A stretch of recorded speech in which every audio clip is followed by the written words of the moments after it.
Bonsoir à tous, bienvenue. Les titres de ce lundi 8 avril. Nommés le 3 avril dernier, les 33 nouveaux sénateurs ont été présentés ce lundi au président du Sénat. Par la même occasion, ils ont reçu tous les apparats liés à leurs nouvelles fonctions et ont été informés de la vie de l'institution. Soulignant que ce jeudi 11 avril, le Sénat ouvrira sa session ordinaire 2019. Prévention des inondations en période pluvieuse, l'Office national de l'assainissement et du drainage a déguerpi les populations du quartier Fanny dans la commune de Yopougon, des personnes installées dans une zone à risque, notamment une cuvette de rétention des eaux pluviales. Lutte contre l'immigration clandestine. En Côte d'Ivoire, plus de 3800 migrants sont revenus depuis 2017. Au moins 500 ont bénéficié de projets. Certains ont été formés et insérés dans le tissu socio-économique. Ils invitent désormais les jeunes à abandonner ces voyages vers l'inconnu qui se passent bien souvent mal. Et puis des passeports britanniques ne présentant pas la mention Union européenne ont été mis en circulation depuis le 30 mars, bien que le Brexit, initialement prévu le 29 mars, ne soit pas encore concrétisé. Merci à tous de vous informer sur RTI 1 ce lundi soir. Les 33 nouveaux sénateurs nommés le 3 avril dernier ont été présentés ce lundi. Le président du Sénat, Jano Ahoussou-Kouadio, leur a remis les apparats liés à leurs nouvelles fonctions. Et c'est ce jeudi 11 avril que le Sénat va ouvrir sa session ordinaire 2019.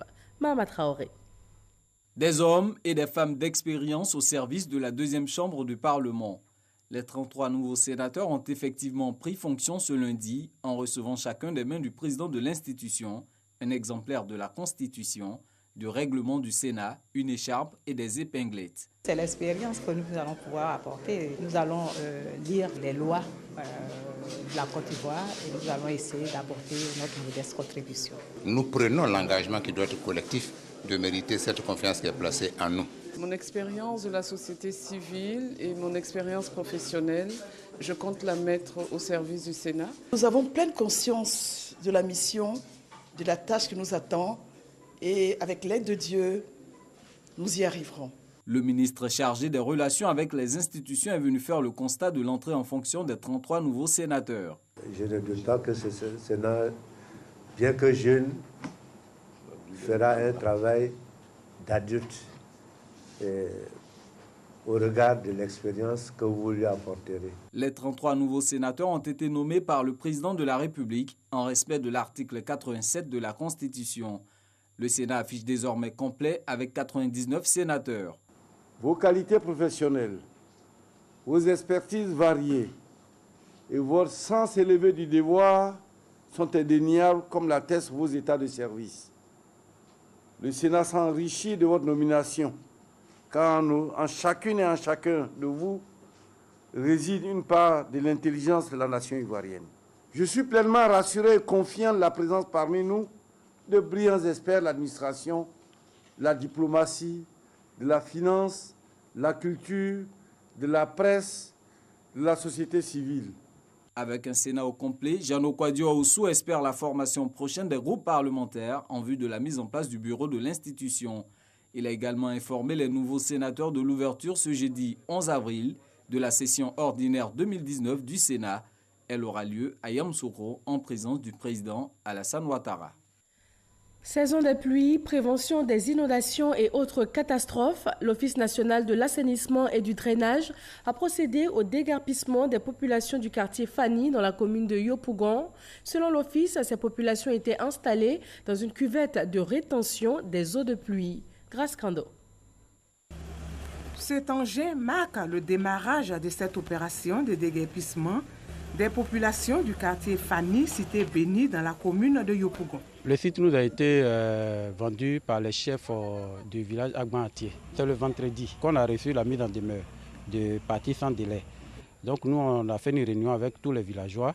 Et puis aujourd'hui, on a envoyé une délégation au plateau pour aller rencontrer ceux qui nous envoyaient les papiers là. Pendant qu'ils sont là-bas, on apprend que les machines sont là. On n'a pas eu le temps d'avoir un autre aussi de recasement. On ne sait pas où il faut aller, les enfants. On est avec les enfants ici, ils vont à l'école. On est dans le quartier, ça va, mais s'ils ont cassé vraiment, on ne sait pas où il faut aller. C'est même pas où il faut mettre la tête. Selon l'Office national de l'assainissement et du drainage, ces populations sont installées dans une zone inondable du barrage écrêteur du Banco, une cuvette de rétention des eaux pluviales. Un barrage écrêteur, c'est un ouvrage qui est construit pour contrôler les débits de l'eau, pour éviter les dégâts en aval. Donc le barrage est construit à la lisière de la forêt du Banco et dans son fonctionnement normal, il est fait pour arrêter l'eau et créer une zone d'inondation en amont. Et ce quartier est situé dans la zone qui est censée être inondée dans le fonctionnement du barrage. Si la zone est inondée, c'est eux qui seront inondés, donc c'est en premier lieu pour les protéger. Des actions similaires seront menées dans d'autres communes du district d'Abidjan, selon l'Office national de l'assainissement et du drainage, pour éviter des dégâts en cette saison de pluie qui s'annonce. Dans cette droite ligne de prévention des inondations, les acteurs de la cellule de crise ont été formés sur le bulletin risque inondation. Il s'agit pour eux de mieux comprendre le lexique des bulletins de prévision qui sont mis à leur disposition par la Sodexam afin de prendre des mesures nécessaires et dans les temps. Salima Toudia. Atténuer les inondations, éviter les difficultés antérieures et surtout enregistrer 0 mort en saison pluvieuse grâce en partie aux données météorologiques. Voilà ce qui explique la formation des acteurs de la cellule de crise par la Société d'exploitation de développement aéroportier aéronautique Météo Sodexam en partenariat avec l'Office national de la protection civile ONPC. Tous ces acteurs ont besoin d'être sensibilisés sur les bulletins que nous allons leur apporter, afin qu'ils puissent avoir une bonne compréhension de ces bulletins-là pour une meilleure intervention sur le terrain. À partir des données de la Sodexam, nous essayons de sensibiliser la population sur ce qui va arriver, les précautions à prendre, par exemple les risques d'inondation. C'est surtout ça qu'il faut véhiculer auprès de la population pour que tout le monde soit au fait et qu'on ne se laisse pas surprendre. La police nationale, les mairies ou encore le groupement des sapeurs-pompiers, acteurs impliqués, ont été entretenus sur l'interprétation des bulletins risque inondation et alerte météo. C'est un vocabulaire assez lisible pour tout le monde, je pense. Il s'agit des couleurs, des informations très simples. Je pense que ce sera facile à distiller comme information. On a un canal par lequel on informe les populations, par le canal de notre radio locale. Donc je pense que l'information va se faire au plus vite. Nous pensons que l'atelier vient à point nommé. La formation qu'on reçoit maintenant va nous permettre donc de mieux cerner donc, les termes de la météo avec l'ONPC, la police nationale et toutes les forces. Nous envisageons donc certaines mesures sécuritaires pour les populations. Comme l'année dernière, nous sommes intervenus pour aider les sinistrés, les populations. Des messages d'alerte risque inondation devront être envoyés aux populations situées dans les zones à risque. Le ministre de la Promotion de la Jeunesse et de l'Emploi des Jeunes multiplie les rencontres. Son objectif, satisfaire un pan du programme social du gouvernement avec la création de 500 000 emplois d'ici à 2020. Mamadou Touré a rencontré les dirigeants du secteur privé. Le reportage de Amadou Ouattara. Le ministre de la Promotion de la Jeunesse et de l'Emploi des Jeunes rencontre le secteur privé. 2 étapes au cœur de cette séance de travail. D'abord, la présentation du tableau d'objectifs qui vise la création de 500 000 emplois, ensuite les échanges. Pour le ministre Mamadou Touré, il est important d'associer les acteurs du secteur privé dans la recherche des solutions pour des emplois nécessaires à l'épanouissement de la jeunesse. Nous avons plusieurs centaines de milliers de jeunes à traiter les 2 prochaines années et cela est impossible s'il n'y a pas une implication pleine et entière des entreprises privées. La Chambre de commerce et d'industrie libanaise, la Chambre de commerce de Chine ainsi qu'une représentation tunisienne sont entre autres des membres du secteur privé qui ont pris part à cette rencontre. Les échanges ont permis de rapprocher les points de vue sur la question de la création d'emplois. Des points de vue qui affirment le soutien au ministre. D'accompagner en nombre d'offrir les emplois, les stages, l'expertise. On a un devoir citoyen et il faudra qu'on crée des emplois. La Chambre de commerce chinoise va amener les expériences de la formation professionnelle de Chine pour aider à former les jeunes Ivoiriens. On a pratiquement 58 entreprises tunisiennes qui sont implantées en Côte d'Ivoire. Ça fait de la création de l'emploi qui accompagne aussi l'exportation. Des Ivoiriens qui sont formés en Tunisie, qui vont être recrutés aussi. À la fin de la présente rencontre, une autre date a été fixée.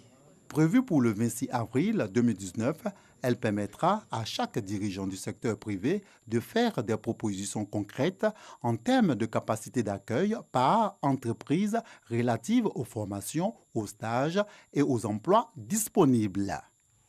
Le projet sous-régional de l'Organisation internationale pour les migrations OIM œuvre à la formation et à la réintégration des ex-migrants. Le projet, financé par le Fonds fiduciaire de l'Union européenne à hauteur de 1,3 milliard de francs CFA, a pris en compte plus de 3 800 migrants revenus en Côte d'Ivoire depuis 2017. Un groupe de 50 ex-migrants a été formé et inséré dans le tissu socio-économique dans l'Agnébi-Tiassa. Amadou Ouattara. Yves est un ex-migrant. Avec son épouse, ils ont tenté d'immigrer en Europe en passant par la Tunisie. En leur possession, un budget de plus d'1 million de francs CFA. C'était toute l'économie du couple. Immigrer par la Libye et passer par la mer, la Méditerranée pour arriver en Europe. C'est ainsi que je me suis retrouvé en Tunisie.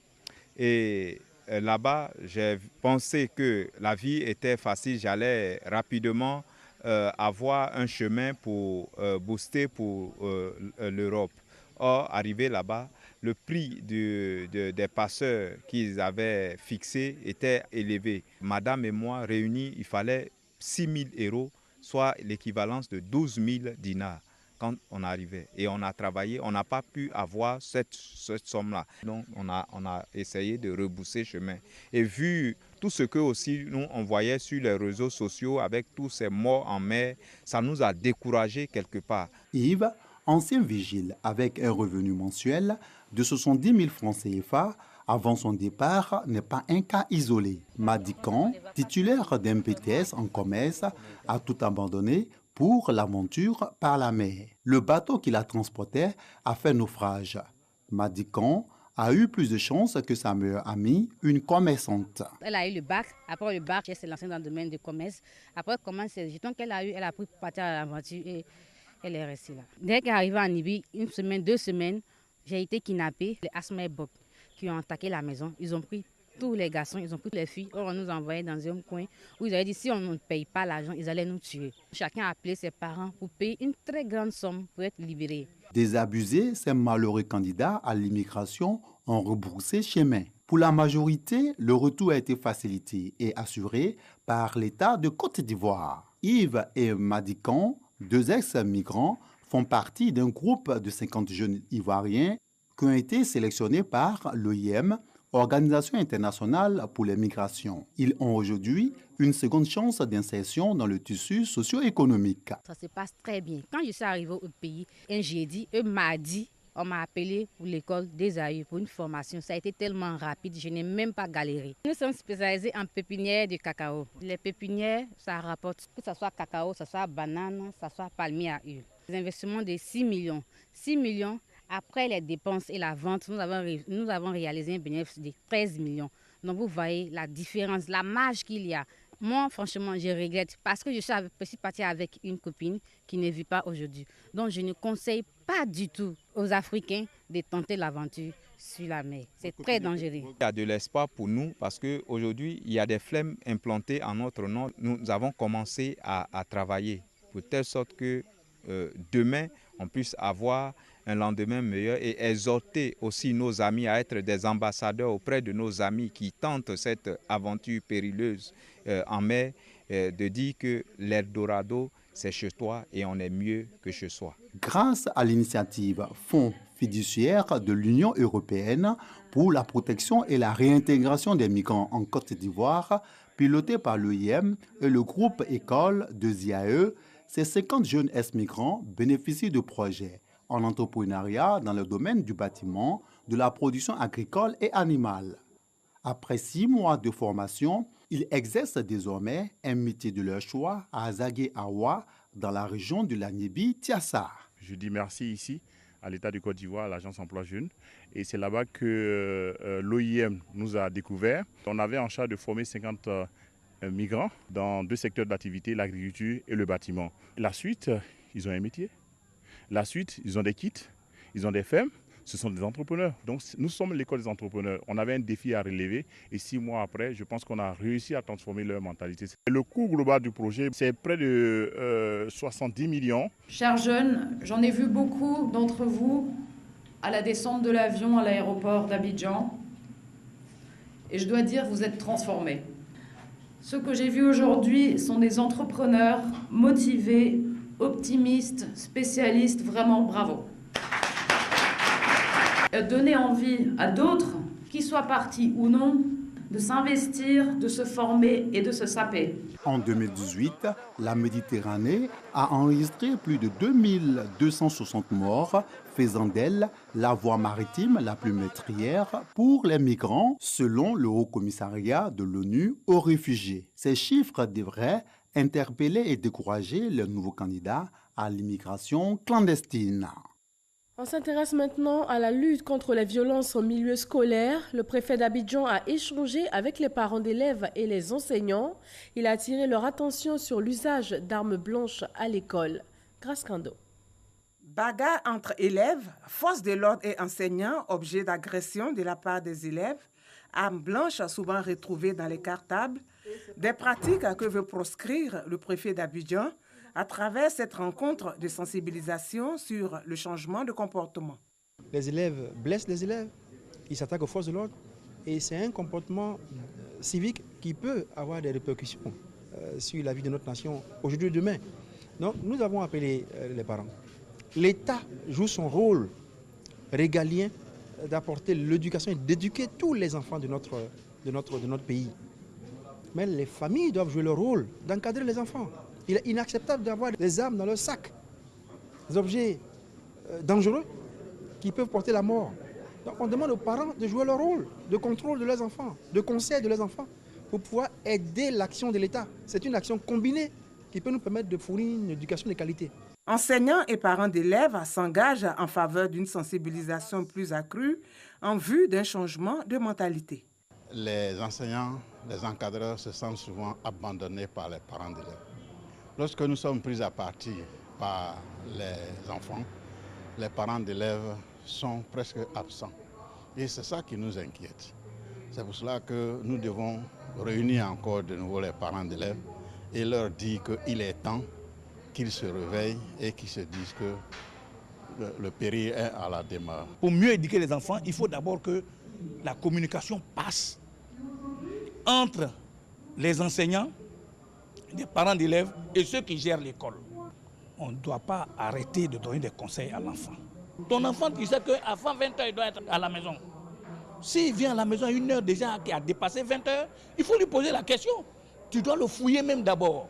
Un film retraçant les actes de vandalisme et d'agression perpétrés par les élèves a été projeté au cours de cette rencontre de sensibilisation initiée par le préfet d'Abidjan. Une cinquantaine de responsables de petites et moyennes entreprises ont bénéficié d'une formation sur les outils digitaux, avec en première ligne leur importance dans la conquête des parts de marché. Le reportage de Jean-Luc Gbangbo.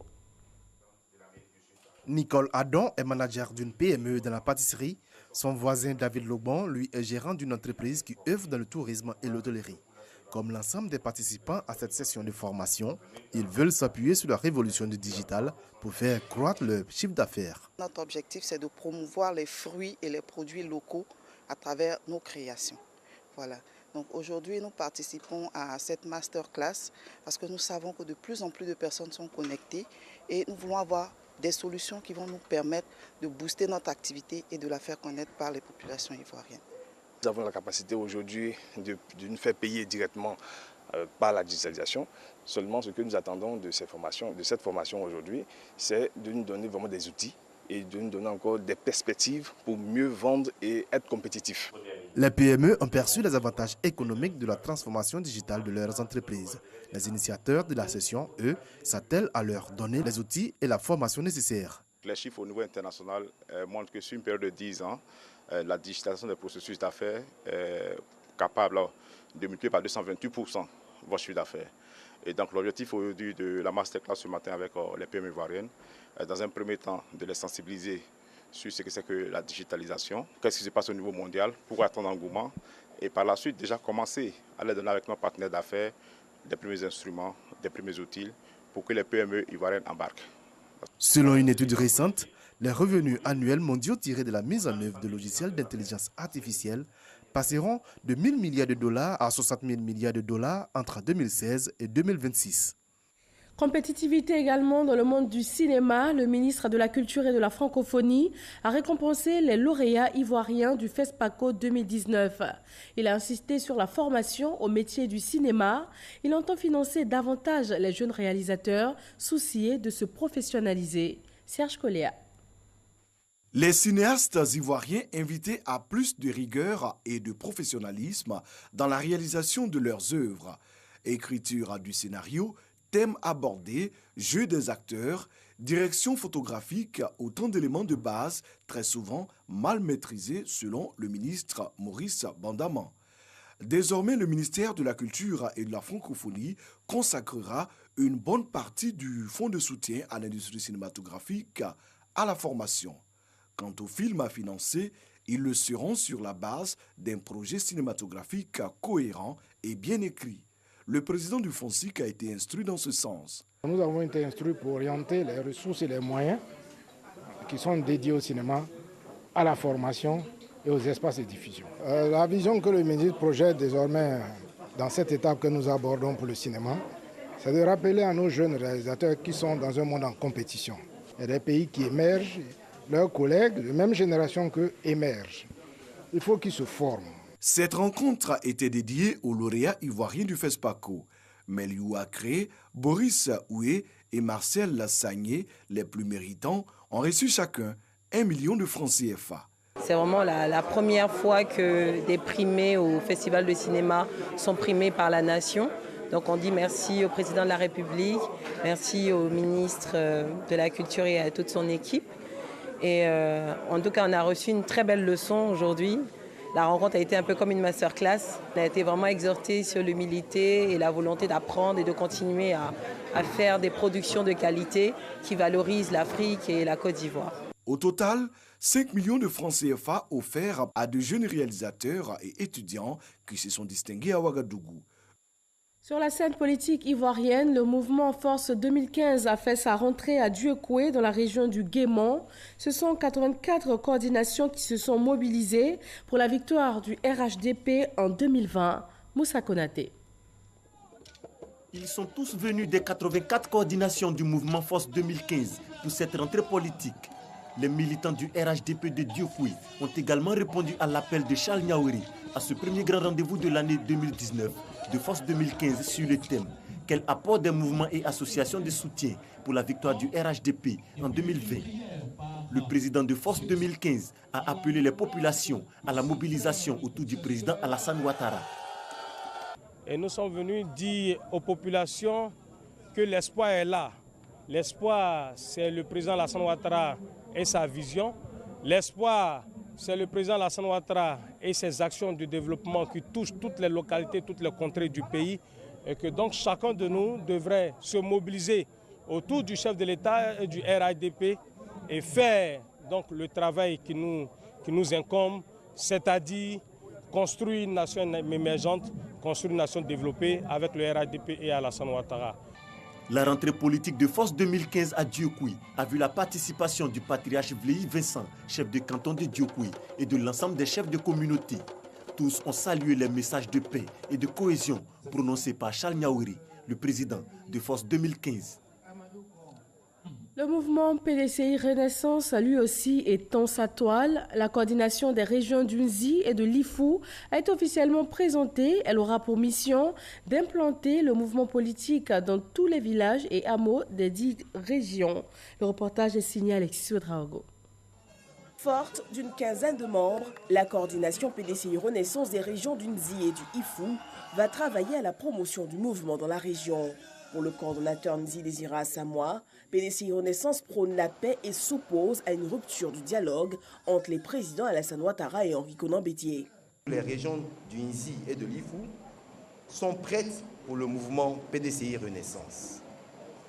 Prêtes pour dire non à la rupture entre les enfants du président Félix Houphouët-Boigny, mais oui au dialogue pour construire et développer une Côte d'Ivoire dans l'union, dans la paix et la stabilité. Vice-président de PDCI Renaissance, François Amichia a saisi l'occasion pour lancer un appel à l'unité et au retour aux valeurs du père fondateur. C'est en 89 que le président Houphouët nous a fait venir le président Alassane Ouattara pour qu'il travaille avec le président Bédié. Et il a dit, après mon départ, c'est une équipe qui va gérer la Côte d'Ivoire. Parce que nous ne nous sommes pas entendus, le pays a connu son premier coup d'État. Le pays a connu la guerre. Il a fallu que ces deux enfants se retrouvent et se disent, le président Houphouët nous a laissé le pays en paix, nous devons faire en sorte que ce pays retrouve la paix. Premier vice-président du mouvement, Théophile Awandoli a dit l'attachement de PDCI Renaissance au RHDP. Oui, comme vous le constatez, PDCI Renaissance occupe le terrain et s'installe progressivement et durablement. Nous avons ainsi enregistré de nouvelles et nombreuses adhésions de militantes et militants qui ont compris notre message et qui font confiance à PDCI Renaissance. Nous sommes et nous resterons PDCI. Et en même temps, nous sommes attachés au RHDP. Parce que le RHDP, c'est le creuset d'unité rassemblant les filles et les fils de la grande famille d'Houphouët-Boigny. Notre credo au PDCI Renaissance est clair. RHDP nous sommes, PDCI nous restons. 4 motos ont été remises pour renforcer la capacité de mobilité des membres de la coordination sur le terrain. Rappelons que PDCI Renaissance a été porté sur les fonds baptismaux le 23 décembre 2018 à Abidjan. L'Association des anciens élèves et étudiants musulmans de Côte d'Ivoire œuvre pour l'autonomisation de la femme. Elle se met au service des femmes défavorisées. Issaïo. Elles exercent des activités génératrices de revenus dans divers secteurs. Au nombre de 4, elles ont reçu des chèques allant de 300 000 à 1 million de francs CFA. Une remise des chèques qui s'inscrit dans le cadre du fonds d'aide à l'autonomisation de la femme. Avec les 300 000 francs, je vais agrandir plus encore en vendant le riz et les boîtes de conserve. C'est-à-dire que les pâtes de tomates, les petits pois, maca, tout ça, là, je peux vendre encore avec ça. Je suis très contente. J'ai reçu les 1 million, c'est pour agrandir mon commerce de vente de glace. Je suis une non-voyante et bon, les autres commerces là, c'est pas du tout facile en tant qu'une non-voyante. Plus de 75 millions de francs CFA disponibles pour le financement des activités de femmes défavorisées. Un montant collecté au cours d'un gala de bienfaisance initié par l'amicale des anciens de l'Association des élèves et étudiants musulmans de Côte d'Ivoire, AUMC. C'est un projet qui est fait avec une institution financière qui en a l'habitude. Et donc, elles seront suivies. Ce n'est pas des femmes qu'on jette dans la nature. Le projet il est validé, il est évalué, il y a un suivi régulier qui se fait. Il y a une visite in situ, n'est-ce pas, des femmes en activité, pour nous assurer effectivement que les choses se déroulent dans les normes. Nous démarrons avec un fonds, avec notre partenaire, avec un montant de 75 millions. Mais rapidement, nous espérons que d'ici la fin du mois prochain, nous allons passer à 100 millions. L'objectif est que dans 5 ans maximum, nous puissions atteindre 1 milliard de fonds d'autonomisation apportés par les 3 ans. Ce fonds, s'il est bien exécuté, bien suivi, pourrait être une réponse importante et pourrait être cité parmi les cas de réussite comme le fonds d'appui aux femmes de Côte d'Ivoire, comme le fonds Femmes et Développement du ministère, comme le fonds même qui a été mis en place pour les femmes entrepreneurs. Créé en 1995, l'amicale des anciens de l'Association des élèves et étudiants musulmans de Côte d'Ivoire regroupe des travailleurs et hauts cadres de l'administration publique, parapublique et privée. Elle œuvre à la promotion et à la défense des valeurs de paix et d'éthique, mais aussi à l'encadrement des jeunes musulmans pour une citoyenneté plus active. Dans le domaine de la sécurité, on s'intéresse à cette arrestation des ravisseurs d'une fillette de 3 ans. Éric Goré revient dans les détails sur ce coup de filet de la police. Ce véhicule immobilisé dans l'enceinte de la police criminelle a servi à 6 individus de prendre en otage une fillette de 3 ans pendant 3 jours. En complicité avec le chauffeur chargé de déposer quotidiennement la petite fille à l'école. Mon patron m'a dit on n'a qu'à enlever l'enfant de notre patronne. Voilà, pour un rituel. Donc j'ai accepté. Mais moi j'ai nourri. Moi, mon idée, sacrifier un enfant, ce n'était pas moi mon truc. Donc, j'ai dit, bon, si c'est comme ça, on va prendre l'enfant comme un enlèvement maintenant. Le chauffeur aussi est dedans. Le chauffeur aussi est dedans. Il n'est pas trop coopérant. Puisque j'étais derrière la voiture, la RAV4, j'ai pris la corde pour l'étrangler. Ce groupe de ravisseurs était composé de marabouts, d'ouvriers, de gérants de cyber et du chauffeur indélicat qui a perdu la vie au cours de cette opération. Après leur arrestation, ces prévenus sont passés aux aveux en attendant d'être transférés au parquet d'Abidjan. Dans l'actualité internationale, des passeports britanniques ne portant pas la mention Union européenne ont été mis en circulation et ce depuis le 30 mars dernier, bien que le Brexit initialement prévu pour le 29 mars ne soit pas encore entré en vigueur. Et voilà, c'est tout pour ce journal. À 23h, retrouvez Michel Mambo. Merci de votre attention et très bonne fin de soirée sur RTI 1.